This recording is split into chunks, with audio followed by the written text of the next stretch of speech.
4G 5G এর যুগে এসেও আমরা গ্রামের মানুষ এখনো 2G 3G তে পড়ে আছি। একটু ফোনে কথা বলতে গেলেই বাইরে বেরোতে হয়, ঘরের ভিতর থেকে 2G নেটওয়ার্কও পায় না।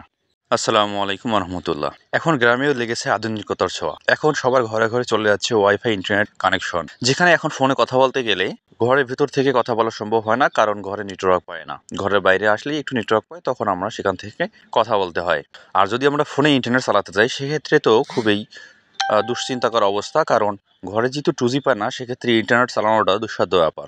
আমাদেরকে চলে যেতে হয় ঘরের বাইরে অথবা খোলা কোনো মাঠে, তাহলে হয়তো 4G সেবা আমরা পাই।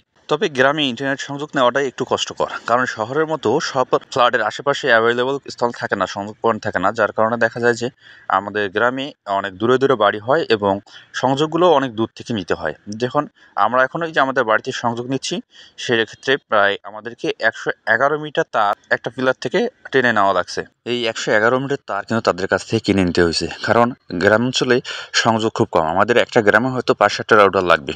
তো সেক্ষেত্রে দেখা যায় যে তারের ব্যয়ভার যদি তারা বহন করে, তাদের অনেক বেশি খরচ হয়ে যাবে এবং তারা যে মান্থলি টাকা নেবে সেটাতে তাদের সঙ্গে সামঞ্জস্য থাকবে না, যার কারণে সবাইকে তাদের বাড়ি পর্যন্ত কেবল যে টানতে হয়, সেই কেবলটা তাদের নিজেদেরকে কিনে দিতে হয়।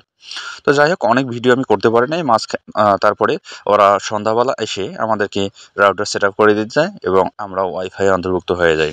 আশা করি এখন আর ইন্টারনেট চালানোর জন্য মোবাইল নিয়ে বাড়ির বাইরে ঘুরতে হবে না। এখন বাড়িতে বসেই অনায়াসে ইন্টারনেট ব্যবহার করতে পারবো। ভিডিওটি ভালো লাগলে অবশ্যই লাইক কমেন্ট শেয়ার করে দিবেন।